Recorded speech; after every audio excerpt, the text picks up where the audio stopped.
Everyone, कैसे हो आप सभी लोग? आई होप आप बहुत अच्छे होंगे और अच्छे से तैयारी भी चल रही होगी। सो आज हम करने वाले हैं मंथली एमसीक्यू सीरीज का part 4 for the month of अगस्त। अगर आपने इसका प्रीवियस पार्ट नहीं देखा है, पार्ट नंबर 3, तो आप आई बटन पे क्लिक कर सकते हो और यहाँ पे आपको इसका लिंक विजिबल हो जाएगा।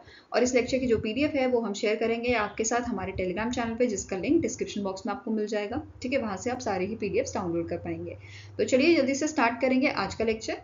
So first question है, which insurance company has launched 4 new insurance products to offer term insurance plan and to cover loan liabilities? तो इनमें से कौन सी आपकी कंपनी है, इंडियन इंश्योरेंस कंपनी, जिन्होंने 4 नए इंश्योरेंस प्रोडक्ट्स को लॉन्च किया है to offer term insurance plan and to cover loan liability? तो it was launched by the LIC, Life Insurance Corporation of India ने इसे लॉन्च किया है। अब ये प्रोडक्ट्स कौन कौन से हैं? It is Yuva term, Digi term, Yuva credit life and Digi credit life. ठीक है, क्लियर है? 4 प्रोडक्ट्स हैं। अब इसके फीचर्स की बात करें तो सम एश्योर्ड इसमें आपका है 50 लाख से 5 करोड़ तक का। ठीक है, मिनिमम आपकी जो एंट्री एज है it is 18 years and maximum है 45 ईयर्स। मेच्योरिटी एज आपकी LIC युवा टर्म एंड डिजी टर्म के लिए 33 ईयर्स टू 75 ईयर्स है, वेयर एज मेच्योरिटी एज जो आपकी है ये 23 से आपकी जो है 75 ईयर्स तक रहेगी इन केस ऑफ LIC's युवा क्रेडिट लाइफ, डिजी क्रेडिट लाइफ। फाइन, नाउ आप स्टैटिक इन्फॉर्मेशन देखेंगे तो LIC के MD and CEO करंटली हैं सिद्धार्थ मोहंते। हेडक्वार्टर मुंबई महाराष्ट्र में लोकेटेड है and it is established in the year 1956। Fine, now next up question है, recently in August the SEBI has directed Dash to value their investments in a additional tier 1 bonds issued by the banks on a yield to call basis।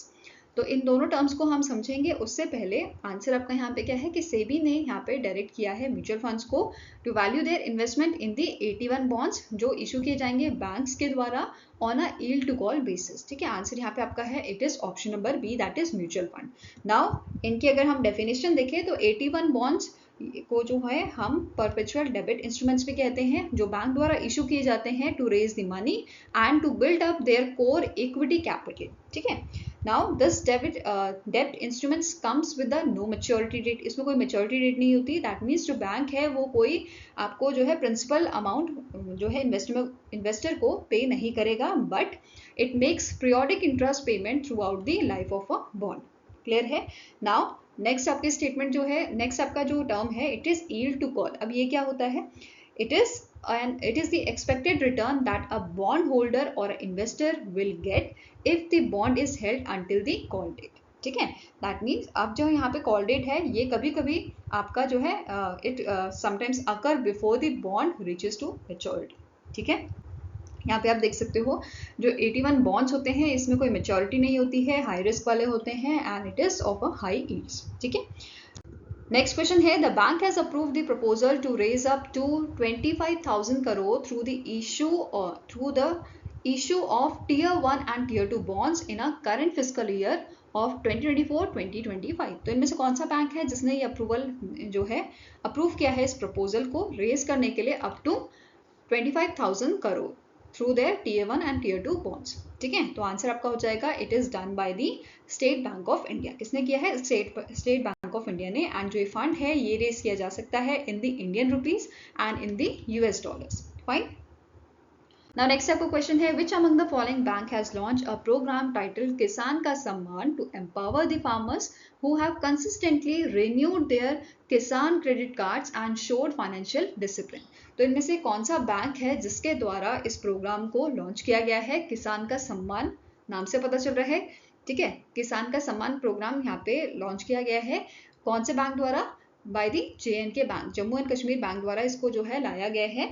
ठीक है, ऐसे farmers को जो है सम्मानित करने के लिए जिनका जो आपका जो कंसिस्टेंटली रिन्यू करते हैं इनका किसान credit card and financial discipline show करते हैं, मतलब अच्छे से यहाँ पे जो है प्रॉपर वे में पूरे रूल्स एंड रेगुलेशंस यहाँ पे फॉलो किए जाते हैं। ठीक है, एंड साथ में जैसे अगर कोई लोन लेता है तो वो टाइमली उसको पे कर देता है। तो इस टाइप के जो फार्मर्स हैं उनको ये सम्मानित करने के लिए इन्होंने इस प्रोग्राम को लाया है और ये प्रोग्राम आपका चलेगा टिल दी 30 सितंबर 2024 तक। ठीक है, इस प्रोग्राम को लॉन्च किया था जो आपके करंट MD and CEO हैं जम्मू एंड कश्मीर बैंक के, जिनका नाम है बलदेव प्रकाश। ठीक है, एंड जो आपके आइडेंटिफाइड फार्मर्स होंगे, ठीक है, उनको यहाँ पे सर्टिफिकेट ऑफ एप्रिसिएशन जो है वो प्रोवाइड किया जाएगा। इनकी ब्रांचेस में, ठीक है, इनके जोनल लेवल पे। फाइन। नाउ इसी के साथ साथ इन्होंने क्या बोला है, दे विल बी ऑफर्ड, जो फार्मर्स हैं they will be offered with additional loan products under the किसान दोस्त स्कीम। तो यहाँ पे जो है एडिशनल लोन प्रोडक्ट्स भी इनको प्रोवाइड किए जाएंगे, ऑफर किए जाएंगे इनकी किसान दोस्त स्कीम के थ्रू, ठीक है। नेक्स्ट आपका क्वेश्चन है, name the organisation that has received the first ever order to demonstrate methanol firing in a gas turbine at a 350 megawatt Kayamkulam combined cycle power plant of NTPC Limited in a Kerala। तो इनमें से कौन सी organisation है जिन्हें ये order जो है वो मिला है, ठीक है। फर्स्ट फेज के लिए यहाँ पे ये ऑर्डर दिया गया है भारत हेवी इलेक्ट्रॉनिक्स लिमिटेड को, ठीक है, BHEL को ये ऑर्डर दिया गया है, ठीक है। 2 फेजेस में यहाँ पे डेमोन्स्ट्रेशन होगा, डेमो उसका होगा। फर्स्ट फेज जो है ये आपका 12 मंथ तक चलेगा, जिसके लिए ऑर्डर BHEL को दिया गया है, जिसमें 30 to 40% लोड आपका होगा ऑफ अ मशीन, ठीक है। एंड सेकेंड जो आपका फेज रहेगा ये आपका इसमें 100% लोड का रहेगा, ठीक है।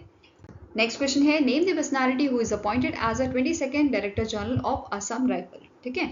तो असम राइफल के डायरेक्टर जनरल कौन अपॉइंट किए गए हैं, इनका नाम है विकास लखेरा, और इन्होंने जो है सक्सीड किया है प्रदीप चंद्रन नायर को, ठीक है। ये क्लियर है।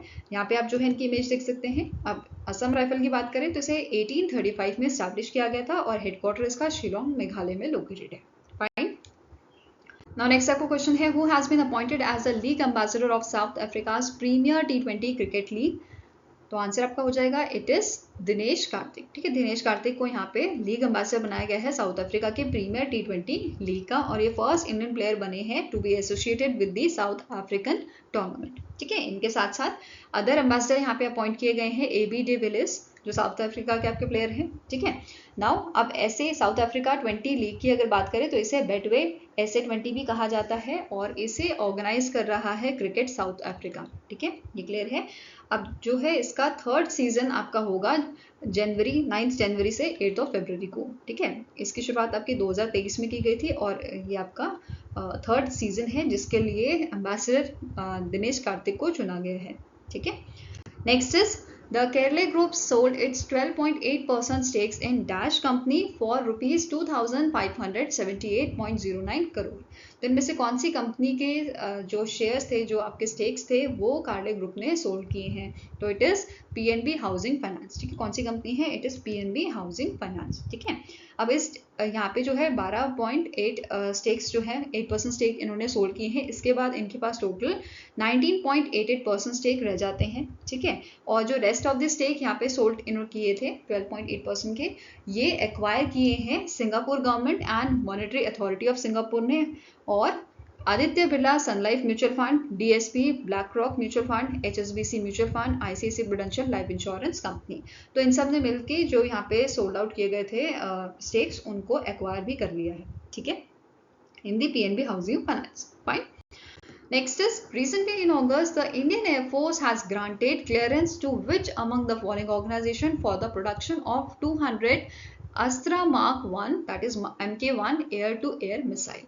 तो इंडियन एयरफोर्स ने क्लियरेंस यहाँ पे ग्रांट किया है DRDO को एंड भारत डायनेमिक्स लिमिटेड को। तो ये दोनों ऑर्गेनाइजेशन को क्लियरेंस यहाँ पे मिली है। तो answer is option number D, that is both A and B are correct. Now Astra MK1 की अगर बात करें तो it is indigenously developed beyond visual range air to air missile system, जिसका रेंज आपका 80 से 110 किलोमीटर का रहेगा and at a 20 kilometre altitude. Maximum speed आपकी इसकी है मैच 4.5, ठीक है। नाउ स्टार्टिंग इन्फॉर्मेशन देखेंगे भारत डायनेमिक्स लिमिटेड की। तो इसके कारण चेयरमैन का मैनेजिंग डायरेक्टर है A माधव राव। हेडक्वार्टर्स का लोकेटेड है आपका हैदराबाद तेलंगाना में, and it is established in the year 1970। Clear है। Next is, name the organization that has launched its first batch of 18 satellites for low Earth orbit, that is LEO communication mega constellation named Kufan। तो answer आपका हो जाएगा it is launched by the Shanghai Spacecom Satellite Technology, ठीक है। It is launched by the Shanghai Spacecom Satellite Technology। Answer is option number A। और इनका plan है कि 2024 में टोटल 108 सैटेलाइट्स जो है लॉन्च करनी है, और by the end of 2025 648 satellite इन्हें लॉन्च करनी है, ठीक है। Now next is a renowned Gandhian activist and social worker Shobhana Sitaram Ranade recently in August passed away, in which year she was honored with the National Award for Child Welfare Services. तो इनको national award दिया गया था 1983 में, तो answer यहाँ पे है ऑप्शन नंबर बी।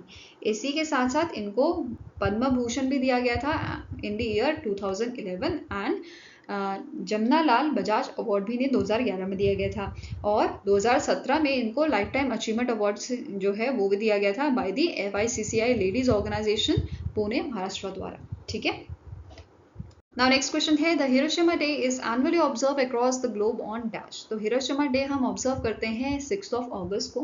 ठीक है, 6 अगस्त 1945 को जब आपका सेकेंड वर्ल्ड वॉर चल रहा था, उस टाइम पे यूनाइटेड स्टेट्स ऑफ अमेरिका ने जापान की सिटी आपकी जो हिरोशिमा है वहाँ पे एटॉमिक बॉम्ब गिराया था, जिसका नाम था आपका लिटिल बॉय। क्या नाम था इसका? Little boy. ठीक है, इस बॉम्ब को गिराया गया था। अब इसी इवेंट की वजह से हम हिरोशिमा डे जो है वो ऑब्जर्व करते हैं 6 अगस्त को। ठीक है, और इस बार हमने जो है 79th एनिवर्सरी इसकी ऑब्जर्व की है। क्लियर है? नाउ अब यहाँ पे इस ओकेजन पे 2024 world conference against A&H bombs, ठीक है, एटॉमिक एंड हाइड्रोजन बॉम्ब्स, ये आपकी हुई थी 3 से 9 अगस्त 2024 तक हिरोशिमा एंड नागासाकी में। अब हिरोशिमा का मैंने आपको बताया, नागासाकी में भी आपका जो है एटॉमिक बॉम्ब गिराया गया था। किस दिन गिराया गया था? 9 अगस्त को। ठीक है, अब इस एटॉमिक बॉम्ब का नाम क्या था ये आप मुझे कमेंट सेक्शन में बताएंगे। ठीक है, वापस क्वेश्चन पे आते हैं। यहाँ पे क्या बोला है कि वर्ल्ड कॉन्फ्रेंस हुई थी 2024 की against atomic and hydrogen bombs. इसकी थीम आपकी थी together with a hibakusha let us achieve a nuclear weapon free peaceful and just world for the future of humankind and our planet. ठीक है, next is name the portal that was recently in August launched by the Chief Justice of India D.Y. Chandrachud for reporting judgments of a Delhi High Court। तो इनमें से कौन सा portal इन्होंने launch किया है चीफ जस्टिस ऑफ इंडिया ने? तो इस पोर्टल का नाम है EDHCR। ठीक है, कौन सा पोर्टल है? EDHCR। क्लियर है? अब मुझे कमेंट सेक्शन में आप ये बताइए कि जो DY चंद्रचूड़ हैं ये कौन से नंबर के चीफ जस्टिस ऑफ इंडिया बने हैं। ठीक है, नाउ अब इसी के साथ साथ इस पोर्टल के साथ साथ ही इन्होंने Shaurya foundation trust cafe and Sagar express cafe आपका जो है इनॉग्रेट किया था। ठीक है, Our next question है which state government has launched a उपस्थिति that means attendance portal to ensure daily attendance of a doctors, paramedical staff and other employees under the health department। तो इस पोर्टल को जो है आपका लॉन्च किया गया है बाय दी झारखंड गवर्नमेंट। ठीक है, झारखंड में इसे जो है इस पोर्टल को लॉन्च किया गया था, और यहाँ पे इस पोर्टल के थ्रू क्रॉस वेरिफिकेशन किया जाएगा बायोमेट्रिक अटेंडेंस का। ठीक है, नेक्स्ट आपका क्वेश्चन है the central government has declared which among the following sanctuaries as a peacock sanctuary. तो यहाँ पे सेंट्रल गवर्नमेंट ने 2 पीकॉक सेंचुरी जो है आपकी बनाई है, डिक्लेयर की है। कौन कौन सी ये सेंचुरी है? केरला की चोलानौर, ठीक है, एंड कर्नाटका की आदिचुन चनागिरी जो सेंचुरी है आपकी, इन दोनों को डिक्लेयर किया गया है एज अ पीकॉक सेंचुरी। ठीक है, तो आंसर क्या हो जाएगा? It is option number D, both A and B are correct. Fine. Now next आपको क्वेश्चन है name the ministry that has introduced new standard operating procedure to facilitate seamless transportation of a human organ by air, road, rail and waterways। तो यहाँ पे जो ministry of health and family welfare है इन्होंने introduce किया है नए standard operating procedure ताकि आराम से ह्यूमन ऑर्गन को ट्रांसपोर्ट किया जा सके by the mean of air, road, rail and waterways. Clear है? नाउ इस इनिशिएटिव को डेवलप किया गया है in collaboration with NITI Aayog and in consultation with the ministry of civil aviation, Ministry of Housing and Urban Affairs, Ministry of Railways, Ministry of Road Transport and Highways, Ministry of Port Shipping and Waterways, Ministry of Home Affairs and Ministry of Defense द्वारा।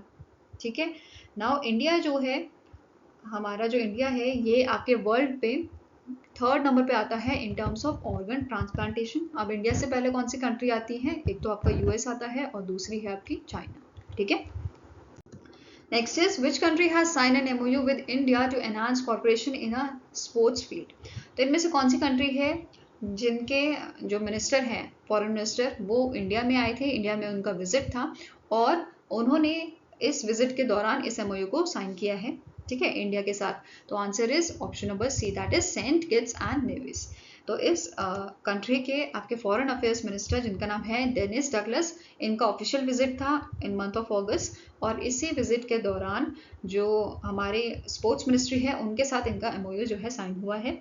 ठीक है, अब जो MOU है it was sign to improve both countries sporting capabilities, जिसमें आपका अब ये स्पोर्टिंग जो कैपेबिलिटीज हैं उनको कैसे इम्प्रूव करेंगे, by promoting collaborative approaches to the sports development, sharing expertise, mutual growth among the athletic discipline. साथ में ही जो इनका कॉर्पोरेशन रहेगा दोनों कंट्रीज का, वो रहेगा in a field of training and competition, technical assistant and coach training, programs for sports science, coach education and curriculum development, technology and infrastructure development, sports research and development, physical education and fitness पे, ठीक है। Now next आपको question है, the dash edition of International Conference on Agriculture Economics, that is ICAE, was held at National Agriculture Science Center, that is NASC, New Delhi, with the theme of transformation towards sustainable agri-food system। ठीक है, तो ये कौन सा addition था जो आपका new Delhi में हुआ था? It is 32 edition and it was inaugurated by the PM Narendra Modi. ठीक है, पीएम मोदी द्वारा इसको जो है इनॉग्रेट किया गया था। अब इससे पहले इंडिया ने 1958 में इस कॉन्फ्रेंस को जो है होस्ट किया था इन दी मैसूर कर्नाटका। तो कभी कभी आपका मतलब बैकग्राउंड का जो डेटा होता है वो भी पूछ लिया जाता है। ठीक है, नाउ अब जो 32nd आपकी कॉन्फ्रेंस थी, इसका मेन एम क्या था? To discuss climate change, degradation of natural resources, rising production cost and global conflict. ठीक है, ऑर्गेनाइजर्स की बात करें तो इसके ऑर्गेनाइजर थे आपके international association of agriculture economics IAAE, and को ऑर्गेनाइजर आपके थे agriculture economic research association, Indian society of agriculture economics, Indira Gandhi institute of development research and the Indian Council of Agriculture Research along with the International Food Policy Research Institute, that is IFPRI. Clear है? Now next question है, which among the following statement is correct with respect to the visit of H.E. Pham Minh Chinh, PM of Vietnam to India? तो अब जो Vietnam के PM है इनका visit था India में, और इनकी विजिट से रिलेटेड कुछ स्टेटमेंट आपको दी गई है, आपको बताना है कौन सा स्टेटमेंट करेक्ट है। ठीक है, पहला स्टेटमेंट क्या है? The Prasar Bharati New Delhi India sign an MOU with the Voice of Vietnam, Hanoi Vietnam for corporation on a radio and television. Next है, India and Vietnam join hands to preserve maritime history with a national maritime heritage complex in a Lothal, Gujarat. Next statement है, the Central Board of Indirect Taxes and Customs of India signed an MOU with General Department of Vietnam Custom, Vietnam for cooperation in a custom capacity building. ठीक है, तो ये तीनों ही statement आपके correct हैं। तो answer क्या हो जाएगा? It is option number E, all 1, 2 and 3 statements are correct.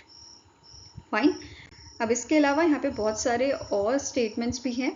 ठीक है, और एमओयूज भी यहाँ पे साइन हुए थे। तो पहला आपका एमओयू है कि वियतनाम की जो एयरलाइन है वियतजेट एयर, इन्होंने अनाउंस किया है नया direct flight root between Da Nang Vietnam and Ahmedabad India.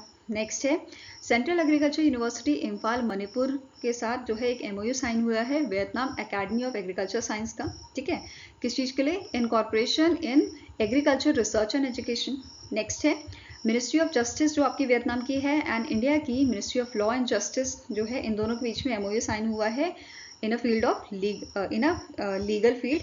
ठीक है, नेक्स्ट है, लेटर ऑफ इंटेंट साइन किया गया है इंडिया और वियतनाम के बीच में for the conservation and restoration of a F block in My Son Quang Nam province of Vietnam. Next आपका पॉइंट है, traditional medicine administration ministry of health of Vietnam and national medicinal plants board ministry of AYUSH of government of India, इन दोनों के बीच में जो है again एक एमओयू साइन हुआ है on corporation in a field of medicinal plants. ठीक है, नेक्स्ट आपका एमओयू है invest global and crescendo world wide private limited and chamber of commerce and industry, Gujarat chamber of commerce and industry and FII, इन तीनों के बीच में भी जो है एमओयू साइन किया गया है प्रमोट करने के लिए ट्रेड एंड इन्वेस्टमेंट को। Then Sovico group of Vietnam and Adani group of India, इन दोनों के बीच में अगेन एक एमओयू साइन हुआ है in a corporation in a aviation, airport and logistic industry. इसके अलावा TNT ग्रुप जो आपका वियतनाम का है, ठीक है, इनका और रैमकी ग्रुप के जो है इन दोनों के बीच में एमओयू साइन हुआ है on corporation about the pharmaceutical industrial park. Next is India और वियतनाम ने अग्री किया है इनके नए प्लान ऑफ एक्शन के लिए, ठीक है, जो आपका नेक्स्ट 5 ईयर का प्लान ऑफ एक्शन है स्ट्रेंथन करने के लिए बायलैटरल ट्रेड और इकोनॉमिक कॉर्पोरेशन को, ठीक है। नेक्स्ट पॉइंट है पीएम मोदी और जो वियतनाम के आपके पीएम है, इन दोनों ने मिलकर वर्चुअली इनॉग्रेट किया था army software park in the telecommunication university in Nha Trang Vietnam, ठीक है, जिसका टोटल कॉस्ट आपका है बिल्ड कॉस्ट $5 मिलियन का, ठीक है। देन नेक्स्ट पॉइंट है India has extended the 2 line of credit जिसका अमाउंट आपका है $300 मिलियन का to the Vietnam to bolster the country's maritime security. तो इनकी जो मैरिटाइम सिक्योरिटी है उसको आपका एनहांस करने के लिए, उसे और ज़्यादा स्ट्रेंथन करने के लिए ये आपका लाइन ऑफ क्रेडिट जो है वो यहाँ पे एक्सटेंड किया गया है, ठीक है। नेक्स्ट क्वेश्चन है the reserve bank of India issued master direction on the treatment of willful defaulters and large defaulters to scrutinize all NPA non-performing asset accounts that have outstanding amount of dash and above। तो यहाँ पे RBI ने जो है master direction यहाँ पे release की है, ठीक है, किस चीज़ के लिए? On the treatment of wilful defaulters and large defaulters to scrutinise the NPA accounts, ठीक है, स्क्रूटनाइज करने के लिए एनपीए अकाउंट्स को जिनका आउटस्टैंडिंग अमाउंट जो है आपका ये 25 लाख है या इससे ज़्यादा है, ठीक है। तो आंसर क्या हो जाएगा? It is option number D. Now अब जो डायरेक्शंस हैं ये आपकी इफेक्ट में आएंगी after the 90 days from the date of publication. Fine. अब इस मास्टर डायरेक्शन के अकॉर्डिंग विलफुल डिफॉल्टर्स कौन से हैं? जो बोरोवर या गारंटर्स जो हैं who has committed wilful defaults and इनका आउटस्टैंडिंग अमाउंट जो है वो 25 लाख है या उससे अबव है, ठीक है। लार्ज डिफॉल्टर्स का अगर बात करें तो इसका आउटस्टैंडिंग अमाउंट आपका 1 करोड़ है या उससे ज़्यादा है तो वो आपका लार्ज डिफॉल्टर में आ जाता है। क्लियर है? नाउ अब जो ये डायरेक्शंस हैं ये कौन कौन से बैंक्स या एनबीएफसीज पे आपके जो है एप्लीकेबल है, ठीक है, किस किस पे एप्लीकेबल है? बेसिकली बैंक हो गया, एनबीएफसी हो गया आपका, एआईएफआईज, ठीक है, all India financial institution, EXIM bank, NABARD आपका, then asset reconstruction company, ARCs and credit information companies, इन सब पे ये आपका एप्लीकेबल है। क्लियर है? नाउ नेक्स्ट आपका क्वेश्चन है recently in August the fourth partner energy limited private limited that is FPEL has received $275 million funding from which among the following development financial institution to expand its renewable energy portfolio to 3.5 gigawatt by 2026। तो इनमें से कौन से आपके DFIs हैं, development financial institution हैं, जिन्होंने ये funding fourth partner energy limited को दी है, ठीक है। तो it is IFC international finance corporation जो वर्ल्ड बैंक का पार्ट है, देन एशियन डेवलपमेंट बैंक हो गया आपका, एंड DEG, इन तीनों ने ही यहाँ पे जो है फंडिंग प्रोवाइड की है। तो आंसर क्या हो जाएगा? All A, B and C are correct, ठीक है। अब इंडिविजुअली बात करें कितनी कितनी फंडिंग दी गई है, तो IFC ने $125 million, एशियन डेवलपमेंट बैंक ने आपका $100 million दी है, जिसमें से 70 मिलियन ऑर्डिनरी कैपिटल रिसोर्सेज हैं और 30 मिलियन आपका जो है लीप 2 का फंड है बेसिकली आपका, ठीक है। देन जर्मनी का जो DEG है इसने $50 million यहाँ पे फंडिंग प्रोवाइड की है। इसके अलावा आपको नोट करना है जो FPEL है, फोर्थ पार्टनर एनर्जी लिमिटेड जो है, ये आप कमीशन करने वाला है फर्स्ट 575 मेगावाट का wind solar hybrid project Karnataka में under the inter state transmission system route. Clear है? अब स्टैटिक इन्फॉर्मेशन की बात करेंगे तो FPEL के आपका हेडक्वार्टर लोकेटेड है हैदराबाद तेलंगाना में, ठीक है। फाउंडर एंड एग्जीक्यूटिव डायरेक्टर इसके हैं सैफ दोराजीवाला एंड इसे 2010 में स्टैब्लिश किया गया था। Fine. Next is which among the following statement is correct with respect to the amendments in a mutual fund norm by the SEBI। तो रिसेंटली सेबी ने अमेंडमेंट्स किए हैं म्यूचुअल फंड नॉर्म्स में, उसी से रिलेटेड सारे स्टेटमेंट हैं, आपको बताना है करेक्ट स्टेटमेंट कौन सा है।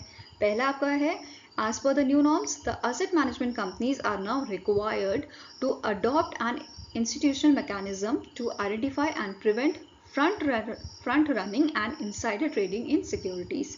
नेक्स्ट इज सेबी ने डायरेक्शन दी है या डायरेक्ट किया है association of mutual fund in India को to prescribe the detailed implementation standard within 20 days from the date of this circular, ठीक है। Then last is it will be mandatory for all asset management companies, ठीक है, AMCs to follow the detailed implementation standard issued by the AMFI। तो यहाँ पे जो है पहला स्टेटमेंट आपका करेक्ट है और तीसरा स्टेटमेंट करेक्ट है, तो answer is option number E, both 1 and 3 are correct.